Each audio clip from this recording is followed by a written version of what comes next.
Hi everyone, कैसे हो आप सब। तो चलिए आज मैं आप सबके लिए एक्सप्लेन करने जा रही हूँ फ्लैश सीजन 8 का एपिसोड नंबर 11। तो पिछले एपिसोड में हमने देखा था पहले फ्रोस्ट पर अटैक करने के बाद ब्लैकफायर कैथलीन के पास गया था, जहाँ वो कैथलीन पर अटैक करने के बजाय इससे बातें करता है। वही बातें जो रॉनी इससे किया करता था। रॉनी वही जिससे कैथलीन की शादी हुई थी, पर वो सीजन 2 के लास्ट में पूरी सिटी को बचाने के लिए अपनी कुर्बानी दे दी थी। अब यहाँ पर ब्लैकफायर को रॉनी की तरह बातें करता देख कैथलीन दंग रह जाती है, ये सोचकर कि इसका रॉनी जिंदा है। अब इससे आगे की कहानी हम आज के वीडियो में देखने वाले, जिसकी शुरुआत पास्ट ईयर 2012 से होती है, जब स्टार लैब में कैथलीन और रॉनी एक दूसरे से पहली बार मिले थे, जहाँ दोनों डॉक्टर हैरिसन बेल यानी कि बॉब थॉर्न के साथ काम किया करते थे। और इसी के साथ हमें प्रेजेंट वक्त में दिखाया जाता है, जहाँ ये ब्लैकफायर कैथलीन से बोलता है, मेरा दम घुट रहा है, तुम ही हो जो मुझे बचा सकती हो, तुम्हें पता है मुझे बचाने का तरीका। और इतना बोल ब्लैकफायर यहाँ से चला जाता है। वहीं दूसरी तरफ कोस्ट सिटी में हमें आइरिस, सू और टिनिया को दिखाया जाता है, जहाँ से आइरिस की तबीयत की वजह से टिनिया की मॉम रैनी गायब हो गई थी, जिसके लिए टिनिया आइरिस पर चीखने चिल्लाने लगती है कि आखिर इसने इसकी मॉम के साथ आखिर किया क्या। तभी हम आइरिस को देखते हैं, इसकी तबीयत और भी ज्यादा बिगड़ने लगती है, जिसे देख सू फौरन ही फोन उठाकर बैरी को कॉल करने लगती है, पर ये फोन भी आइरिस की वजह से इस टाइमलाइन से इरेज हो जाती है। और इसी के साथ आइरिस यहाँ पर बेहोश होकर गिर जाती है। आगे स्टार लैब में सभी फ्लैश टीम इकट्ठा होकर ब्लैकफायर के बारे में डिस्कस कर रहे होते हैं, जहाँ जॉय अपनी छानबीन से उन सभी लोगों की लिस्ट लेकर आता है जिनकी मौत भी ब्लैकफायर की वजह से हुई थी। जहाँ इन लिस्ट को देखते हुए बैरी इन सभी में कनेक्टिविटी ढूंढने की कोशिश कर रहा होता है कि आखिर ब्लैकफायर को इन्हें मारने का कोई तो मेन कारण जरूर होगा ना। कि तभी यहाँ पर कैथलीन आती है और पहले तो इन सभी को ब्लैकफायर रॉनी है ये बताती है, और फिर बोर्ड पर लगे मरे लोगों की तस्वीर देख कैथलीन सभी को ये बताती है कि ये सब तो वही लोग हैं जिनके साथ कैथलीन ने एक मेडिकल कैंप अटेंड करी थी। और स्टैनली डोना उसी बार में काम किया करते थे जिसमें कैथलीन अपने नए बॉयफ्रेंड मार्कस के साथ जाया करती है। यानी कि कुल मिलाकर सभी मरे लोग की कनेक्टिविटी कहीं ना कहीं कैथलीन से जरूर जुड़ी हुई है। आगे कैथलीन इन सभी को बताती है कि वो ब्लैकफायर ही रॉनी है। पता नहीं है कैसे पॉसिबल है, पर वो मुझसे मदद चाहता है, और चूंकि वो मेरा पति है उसे बचाने के लिए मैं कुछ भी करूंगी। जिसे सुन बैरी कैथलीन को वार्न करता है कि ये ब्लैकफायर का कोई चाल भी हो सकता है। पिछली बार इसी तरीके से उसने चेस्टर को बेवकूफ बनाया था, जहां वो बार बार मरते बचा। जवाब में कैथलीन बोलती है, ये इतनी बेवकूफ नहीं है, रॉनी की मौत ब्लैक होल में हुई थी जब वो प्रोफेसर एंस्टीन के साथ फायर स्टॉर्म के रूप में था, पर उस दौरान प्रोफेसर एंस्टीन रॉनी के शरीर से अलग होकर नीचे गिर गए थे और रॉनी का शरीर एक मैटर का रूप लेकर ऊपर ही रह गया था। और एज अ साइंस मैटर कभी नहीं मरता है, बस वो अपना रूप बदलता है। सेम ऐसा ही रॉनी के साथ भी हुआ होगा, वो इस ब्लैकफायर के रूप में फंस चुका है। और रही बात मर्डर करने की, तो शायद इस नए रूप को रॉनी कंट्रोल सही से नहीं कर पा रहा है, इसलिए वो मुझसे मदद चाहता है। और चूंकि वो मेरा पति है, किसी भी हालत में मैं उसे बचा कर ही रहूंगी, और उसे वापस इंसानी रूप में लाने के लिए मुझे क्वांटम स्प्लाइसर की जरूरत है, जिसके जरिए फ्रोस्ट मेरे शरीर से अलग होकर एक नए रूप ले पाई है। अब यहाँ इतना कुछ सुनने के बावजूद भी बैरी को चीजें सही नहीं लग रही थी, पर चूंकि कैथलीन फ्लैश टीम की सबसे पुरानी और सबसे भरोसेमंद मेंबर थी, यहाँ सभी कैथलीन को सपोर्ट करने के लिए तैयार हो जाते हैं। तो फ्रेंड्स, यहाँ पर कैथलीन को अपने पार्टनर के लिए इतना डिवोटेड देख के ना मुझे एक लड़के की याद आ गई, जिसने एक सोशल इन्फ्लुएंसर भावना से शादी कर ली, जिसके कुछ ही दिनों में 1 मिलियन फॉलोवर्स भी होने वाले हैं। भावना एज ए सेलिब्रिटी है और लोग उसे काफी पसंद किया करते हैं। ये सब सुनने में कितना अच्छा लगता है ना। पर एक बात सच बोलूं, जैसे एक सोशल इन्फ्लुएंसर की लाइफ दिखती है ना, वैसे बिल्कुल नहीं होती है। सोशल लाइफ जितनी ही क्लियर होती है ना, पर्सनल लाइफ उतनी ही मेसी होती है। और यही चीजें हमें दिखाने आ रही है एक शॉर्ट फिल्म जिसका नाम है बरबोली भावना, जो आज ही 5 मई को रिलीज होने वाली है अमेजन मिनी टीवी पे। भाई मैंने तो देख ली, और सच बोलूं ना, ये शॉर्ट फिल्म देखते देखते ना ज्यादातर टाइम मुझे ऐसा लगा जैसे यहाँ पे मेरी अपनी कहानी चल रही है। जो चीजें यहाँ पे भावना झेल रही थी ना, कई बार सच बोलूं तो मुझे भी झेलनी पड़ी है। और इतने कम वक्त में जिस तरीके से डायरेक्टर ने यहाँ पे सारे पॉइंट को दिखाया हम व्यूअर्स को, सच में वो काबिले तारीफ है। और मैं बोल रही हूँ कि आप लोगों को भी सच में इसे एक बार जरूर देख लेना चाहिए, खास तौर पे उन लोगों को जो लोग भी सोच रहे हैं ना सोशल इन्फ्लुएंसर बनना, उन लोगों के तो भाई एकदम इम्पॉर्टेंट है। आप उसे जरूर एक बार देख लो, फिर डिसाइड करना कि आपको सोशल इन्फ्लुएंसर बनना है या नहीं बनना है। अब रही बात इसे देखने की, तो आप इसे देख सकते हैं अमेजन मिनी टीवी पर। तो फ्रेंड्स, एक नया प्लेटफॉर्म है जहाँ पर ना एक से एक बेहतरीन ओरिजिनल सीरीज, जैसे कि आप कॉमेडी, थ्रिलर, ड्रामा जैसे चीज़ों को एंजॉय कर सकते हो, वो भी बिल्कुल फ्री में। हाँ जी, इस अमेजोन मिनी टीवी पे ना हर चीज़ फ्री है और ये इजीली आपको अमेजोन के शॉपिंग ऐप पर मिल जाएगा। बस आपको अपने फ़ोन पे ना प्ले स्टोर से अमेजोन ऐप डाउनलोड कर लेनी है और उसी में आपको अमेजोन मिनी टीवी मिल जाएगी। तो बस देर किस बात की, जाइए और इस शॉर्ट फिल्म को एंजॉय करिए मेरी तरह। सच में ये काफ़ी अच्छा लगेगा आप लोगों को। जवाब में कैथलीन बोलती है, ये इतनी बेवकूफ़ नहीं है। रॉनी की मौत ब्लैक होल में हुई थी जब वो प्रोफेसर आइंस्टीन के साथ फायर स्टॉर्म के रूप में था, पर उस दौरान प्रोफेसर आइंस्टीन रॉनी के शरीर से अलग होकर नीचे गिर गए थे और रॉनी का शरीर एक मैटर का रूप लेकर ऊपर ही रह गया था। और एज अ साइंस मैटर कभी नहीं मरता है, बस वो अपना रूप बदलता है। सेम ऐसा ही रॉनी के साथ भी हुआ होगा। वो इस ब्लैक फायर के रूप में फंस चुका है और रही बात मर्डर करने की, तो शायद इस नए रूप को रॉनी कंट्रोल सही से नहीं कर पा रहा है, इसलिए वो मुझसे मदद चाहता है। और चूंकि वो मेरा पति है, किसी भी हालत में मैं उसे बचा कर ही रहूंगी और उसे वापस इंसानी रूप में लाने के लिए मुझे क्वांटम स्प्लाइसर की जरूरत है, जिसके जरिए फ्रोस्ट मेरे शरीर से अलग होकर एक नए रूप ले पाई है।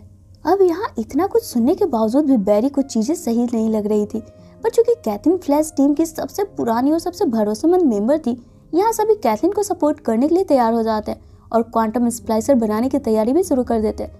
पर बैरी अभी भी असमंजस में था, इसीलिए वापस से ये अकेले में कैथलीन से बातें करने जाता है कि चीजें बहुत जल्दबाजी में हो रही है, हमें ब्लैक फायर को क्वांटम स्प्लाइसर देने से पहले ना थोड़ा और सोच विचार कर लेना चाहिए। जिस पर कैथलीन यहाँ बैरी पे भड़क जाती है कि वो कोई ब्लैक फायर या मॉन्स्टर नहीं है, बल्कि मेरा पति रॉनी है, और अगर तुम्हें इतना ही डाउट हो रहा है ना, तो मैं अकेले ही सब कर लूंगी, किसी की मदद नहीं चाहिए मुझे।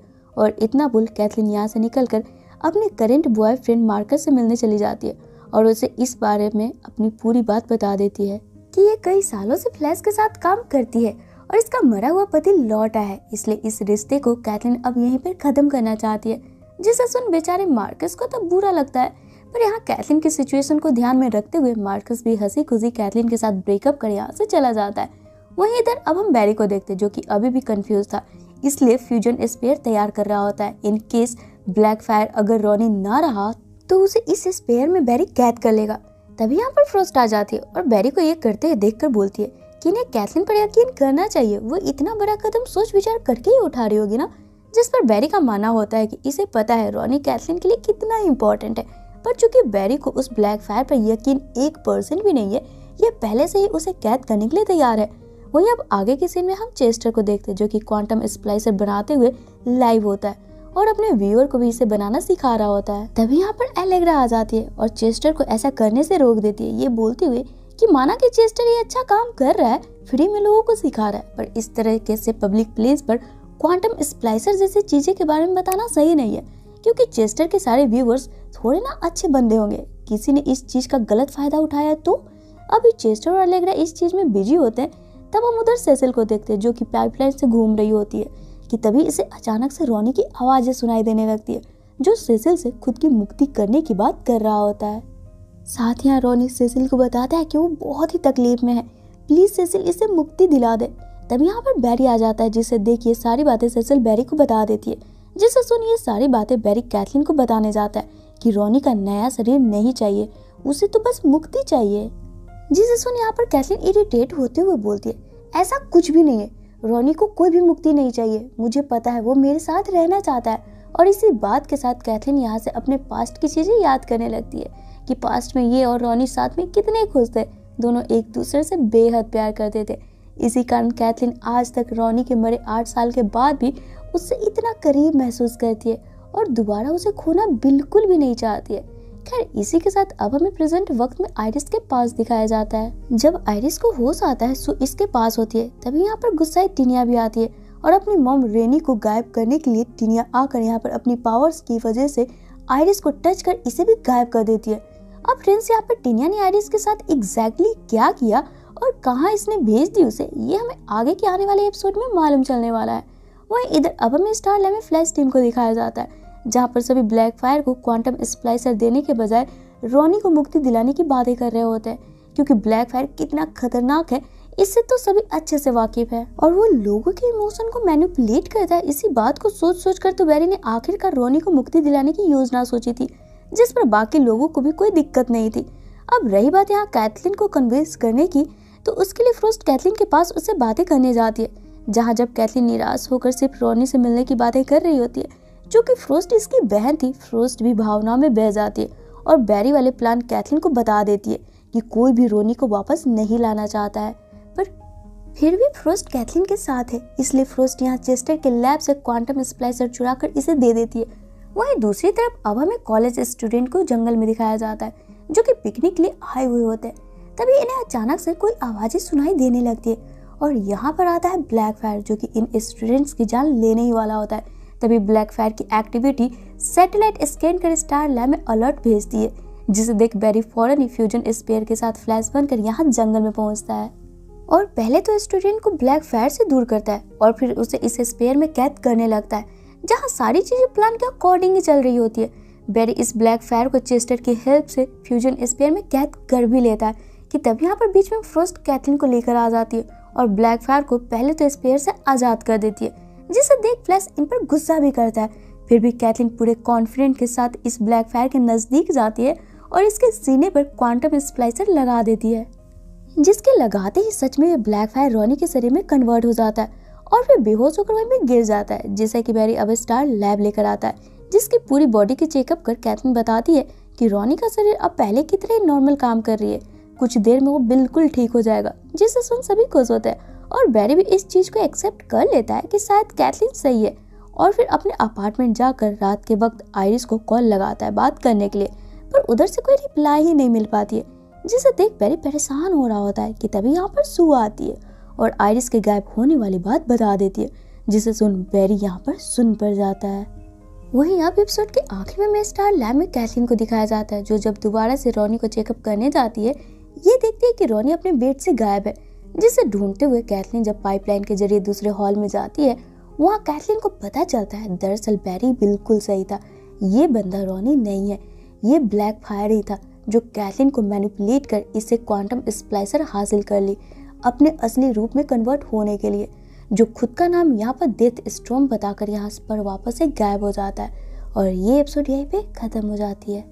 और यहाँ पर लास्ट में फ्रेंड ना मैं आप सबको बताना चाहती हूँ कि फ्लैश सीजन 8 का एपिसोड ना बस अभी फिलहाल इतना ही तक रिलीज हुआ है, बाकी टाइम टू टाइम आगे रिलीज होने वाला है, इसलिए मुझे ना फ्लैश का एक्सप्लेनेशन यहीं पे अब स्टॉप करना पड़ेगा। स्टॉप मतलब कि यहीं पे रोकना पड़ेगा, आगे जैसे वो रिलीज होंगे मैं उसे जल्द ही आप सबके लिए लाऊंगी।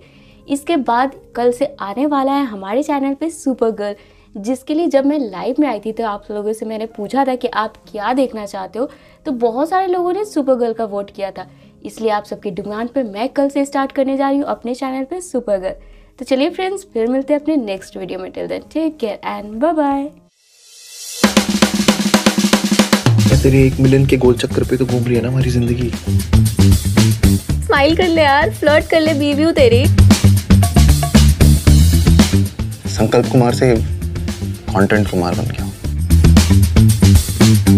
अरे बुआ जी आपको पता है 10 लाख होने वाले हैं इसके, 1 मिलियन। क्या बैंक बैलेंस?